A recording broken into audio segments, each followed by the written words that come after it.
Today on the channel, we're going to take a look at Guitar World from May of 2024.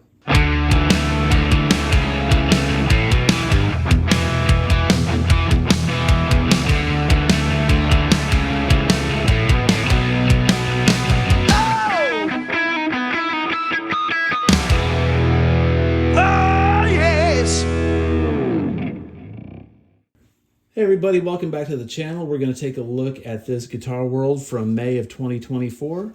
I was in the store today and saw this on the shelf and I had to have it.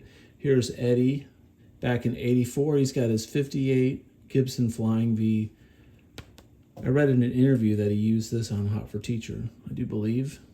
So let's take a look at it. On this issue we've got The Making of 1984, Power Slave by Iron Maiden, Couldn't Stand the Weather by Stevie Ray Vaughan, and Grace Under Pressure by Rush, and more. Cool. All right, let's take a look. Open it up. First thing we've got here is a PRS SE advertisement. Then we got some John Petrucci Music Mans.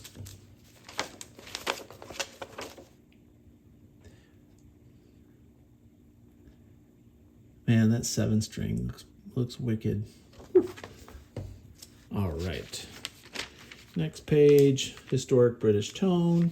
Got a Celestion ad. Got the Fishman acoustic amp. These are nice amps. Got one in my shop. There's a Sweetwater ad. Rock Camp. Okay. Keep going here. Table of contents. Let's take a look at this. We're going to go through this kind of quick, so I want to get to the cool Van Halen pictures, man. How in 1984 can we get? Sometime in late 83, while Van Halen would become 1984, photographer Glenn LaFerman shot a series of photos of Eddie Van Halen standing against the red backdrop. Eddie was wearing a red bandana, a white "If They Can't Take a Joke" t-shirt, and best of all, the 58 Gibson Flying V.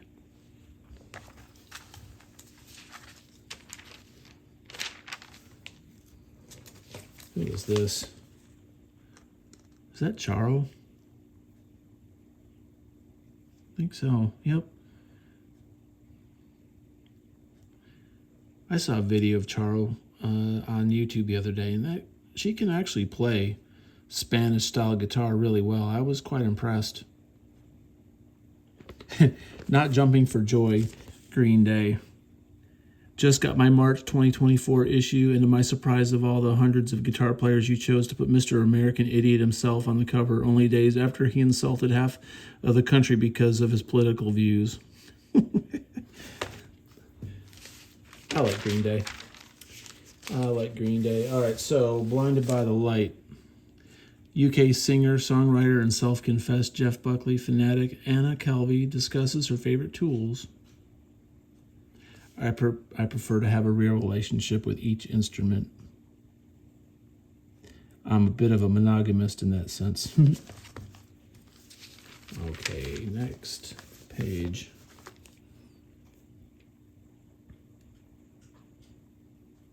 Just jamming on a Telecaster there. I really try to score Tommy Shelby's inner voice with my guitar. There's Europe. John Norum, the Europe guitarist, discusses his Final Countdown Strat and the valuable 6-string lesson he learned from singer Don Dokken. What was your first guitar? Japanese-made Arbiter. What was the first song you learned to play? My mom played an acoustic, so she showed me my first chords because she was into Elvis. She taught me songs like Jailhouse Rock and Hound Dog. What was your first gig? I was about 14 and at a school dance. Ever had an embarrassing moment on stage? It was during the Scandinavian tour we did for the Final Countdown in '86. I was in front of my home crowd. We were excited. We ran out on stage and I tripped on a cable when we began our first song. I didn't realize that the cable had broken. That sucks. I actually like Europe. There's some really good solos off of that album. Well, all the albums, I guess, but the Final Countdown and all those songs, Rock the Night. Really good tone, very melodic. MJ Lenderman.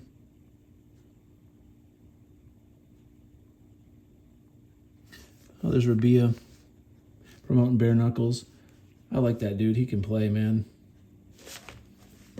Seems like a really nice guy. Rab. Lost Classes, Social Distortion. Looks like he's doing a Pete Townsend jump there. Mike Ness. That's back in 1991.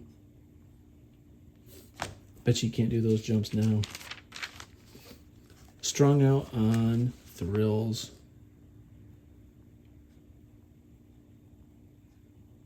Brooklyn's Emmanuel Casablanca.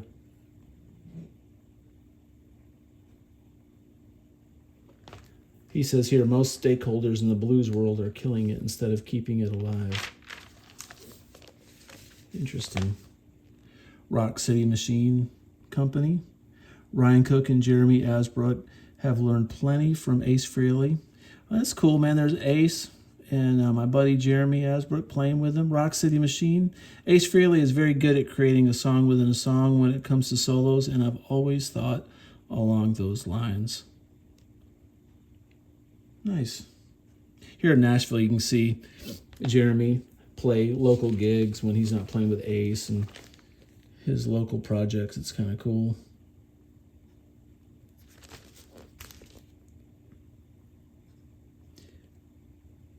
Former Black Crowes and longtime Earthless Six Stringers pedal board. That's a pretty basic board right there.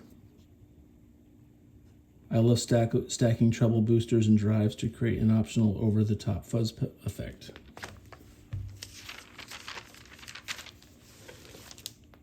Ava Mendoza. I'll continue to write music my way rather than focus on whatever is considered traditional. Look at that little shot of Joe Perry there. That's a head of hair right there, man. You're often associated with Les Pauls and Strats. Did the Duo Jet bring something else out of you? It comes down to amps. I remember recording Fever from Get a Grip with this old Gibson Firebird from the 60s, one with three pickups. I talked to Brad and said, I'm having trouble getting the most out of this guitar. Brad said it would help if you brought good amps. Sometimes the truth hurts. There's Earl Slick. That's a name I haven't heard in a while. That's an old picture of him playing them Carvin amps. Look at those super high top Converse. Kind of like Eddie's old Converse. Those really, really high old school Converse. Or if you can still get those anywhere.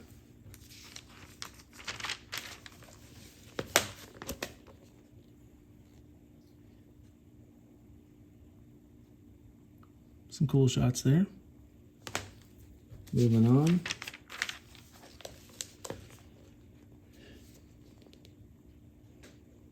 There's old Alex Lifeson, his Lurks amp. Never played any of those.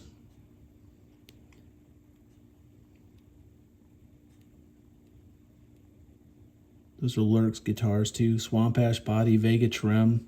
The original Floyd Rose, made in Germany. Mojo tone pickups. Cream color, maple neck, 25.5-inch scale, ebony fingerboard. The map on these is $39.99. Whew. We're proud of them. Check them out. Lifeson looking good. It's funny, he's got these new Alex Lifeson Epiphone Les Pauls, and there he is advertising these Lurks fake Strats.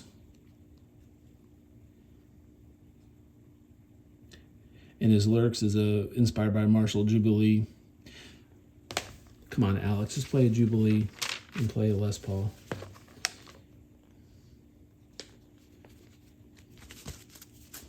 What the pros use, FU tone guitars come loaded with the upgrades that you'd expect.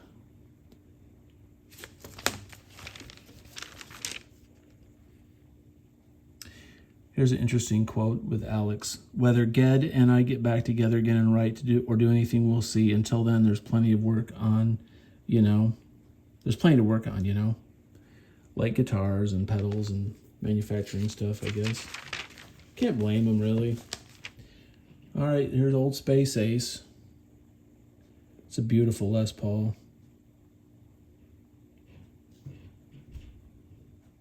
Saw an interesting video the other day on Justin Hawkins' channel, or on Rock Feed, talking about Justin Hawkins picking on Ace Frehley on the Monsters of Rock tour, or the cruise. Talking about Ace wearing a wig. He was mad because Ace was late on stage and delayed Justin's gig by 45 minutes. It was kind of brutal, but funny. In Kiss, when we pulled into a new city, instead of checking into the hotel, me and my guitar tech would drive around to the pawn shops. We'd get some great stuff that way. There's Ace with some of his stuff. Check that out. Never seen Ace with a double neck. That's cool. Ace and a Firebird. There's some Les Paul husks. Triple pickup Les Paul.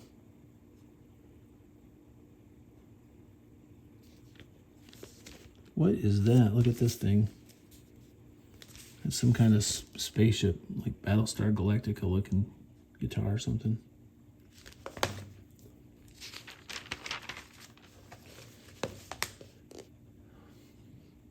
It's funny because I wrote both songs, Shock Me and 10,000 Volts, about being electrocuted on stage during a Kiss show in Lakeville, Florida. You don't say.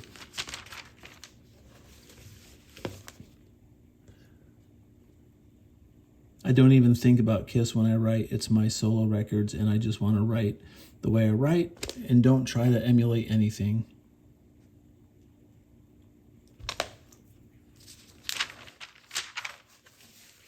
All right, here we go, guys. Class of 1984. Guitar World celebrates one of the greatest, if not the greatest, guitar album years of all time. All right, so this is an article about 1984 in rock and roll. Not just Van Halen 84, but 84. That was a great year. Scorpions, Matthias Jobs, looking very 1984. I love Matthias, one of my top influences. He writes some scary guitar parts. To this day, the Rock You Like a Hurricane solo, to me, is amazing and terrifying, all in the same breath. Steve Vai, Flexible. Steve Vai recounts the making of his attitude-packed debut album. Those were the greatest years, man. Look at Steve playing that gem. Now, this picture was not 84, because 84, the gem was not invented, but this is a great picture of Vai. That picture was probably around 90, 89 or 90. But nevertheless, there's a cool picture of Vi and Frank's, almost said Frank Sinatra, Frank Zappa.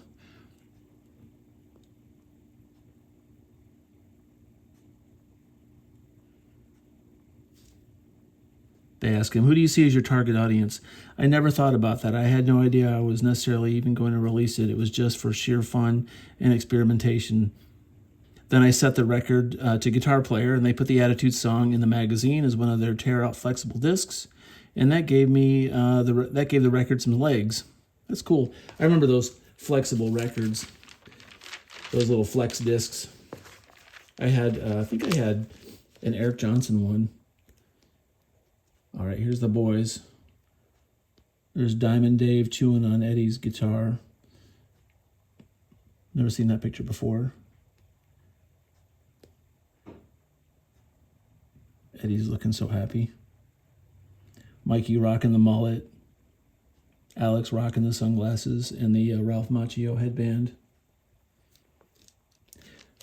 Maybe Ralph Macchio was rocking the Alex Van Halen headband. Maybe I got it backwards. I was not a pop guy, even though I have a good sense of how to write a pop song. That was Eddie Van Halen in 2014. There's Ed wearing those famous jeans with the leather patches.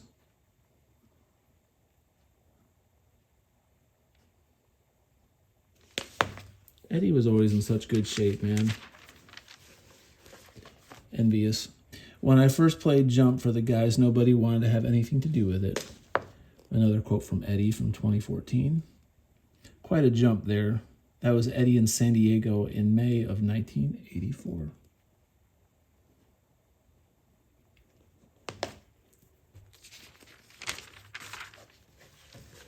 Here's a good picture of Eddie and Valerie hanging out backstage. That was at the Monsters of Rock Festival in the UK in 84.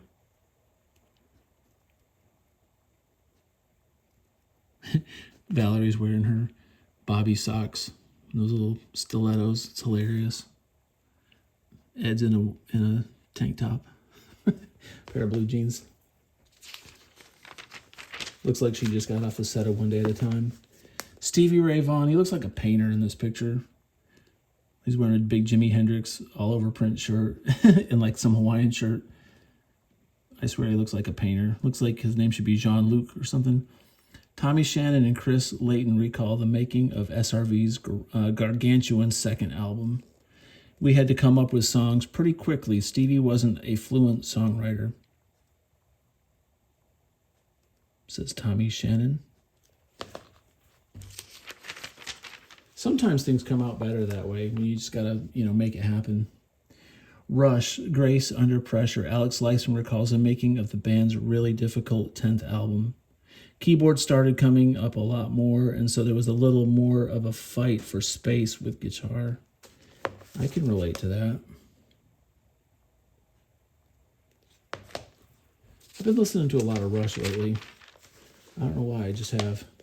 All right, Dio, The Last in Line. Vivian Campbell looks back on the first Dio album to go platinum and the soloing tips he picked up from his boss. That's Vivian and Ronnie Dio back in 1983. Vivian playing that black Les Paul Standard. Dio's rocking some unusual looking boots there, but hey, that was the 80s. Viv's got that full Marshall stack in the background. Man, those are the good old days.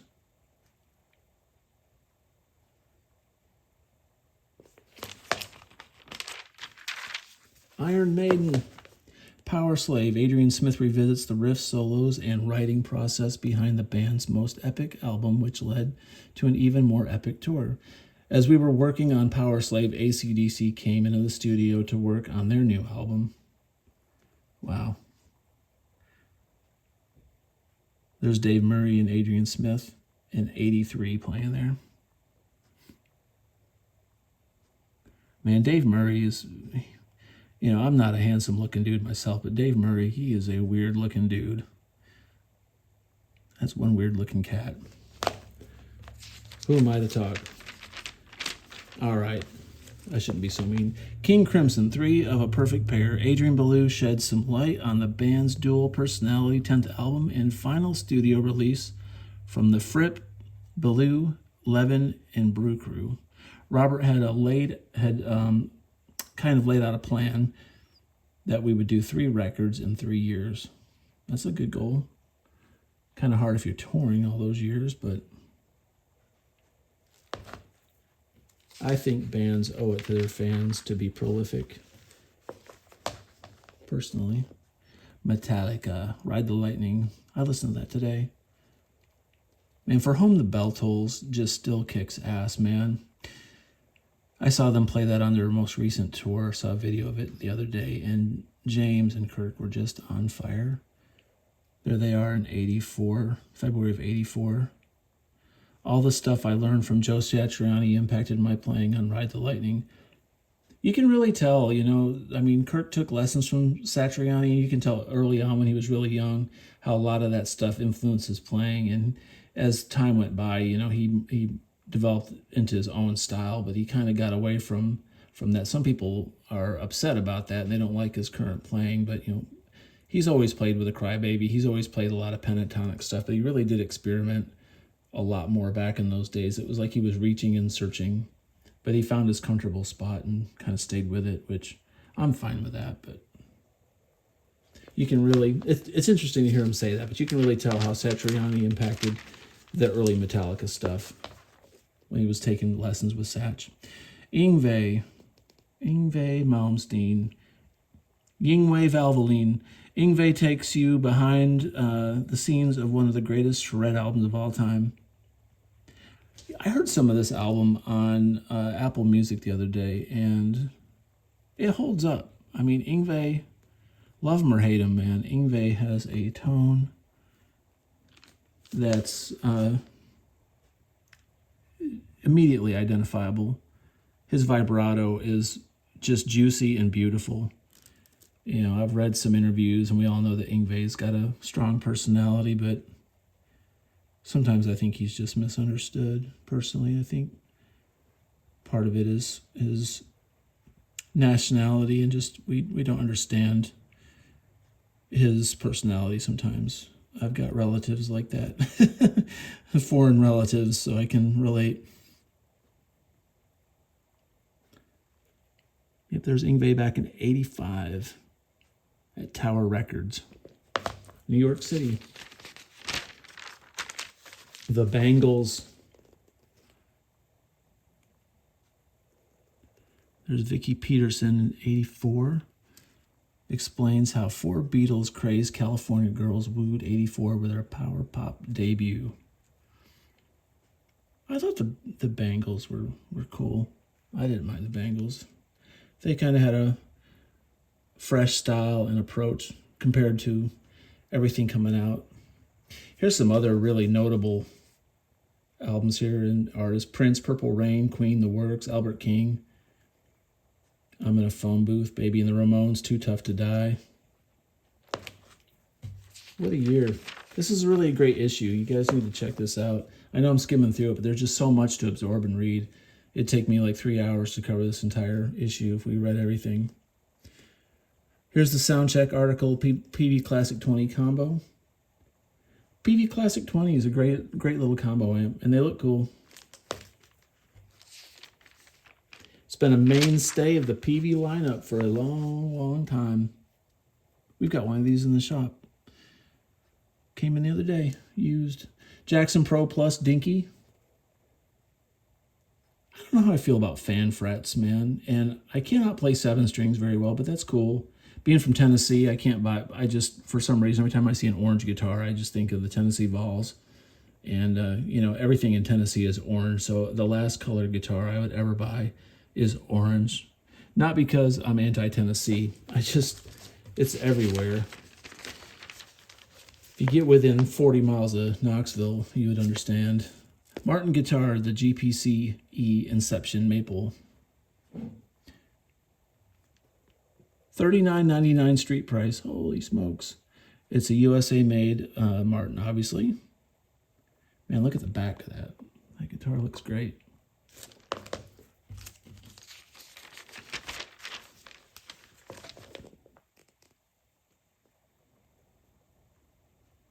Buzz bin. Funny little boxes, skeleton key. Seymour Duncan Power Stage 100 stereo. Interesting. What else have we got here? All right, here's some lessons. We can skip over these. We're not going to talk about those today. There's more notes on performance notes on the songs. In this issue, we've got Still Loving You, great song. Save Me by Jelly Roll, Even Flow by Pearl Jam. I never learned how to play even flow. That'd be kind of interesting. All right, here's the very back of the magazine. Makes me happy they put the tablatures in the back now. It used to be spread out through the whole magazine. That always sucked. All right, the very end, 30 Years of Tone, Passion, Frehley pickups. Frehley's are great pickups, man. I installed some Frehley's for a guy recently, and man, they put them in a telly. They sung. Love the Frehley's. Here's some new Strymon pedals, Cloudburst, Ultraviolet, and Brig. Very nice colors. 92 to 2000 Mesa Boogie dual rectifier. I never owned a dual rec. Prices have kind of got crazy on these things lately. I don't know why. Dual rec is cool. Got some suggested settings for 90s metal and modern blues rock. All right, and that is the episode, or not the episode, but the issue and the YouTube episode. It ends with the SLMK2 Classic Vintage by Sir. Sir makes some great stuff.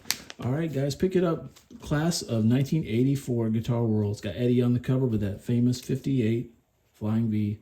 If you like this kind of content, please consider subscribing, comment below, and as always, have a great day. Peace out.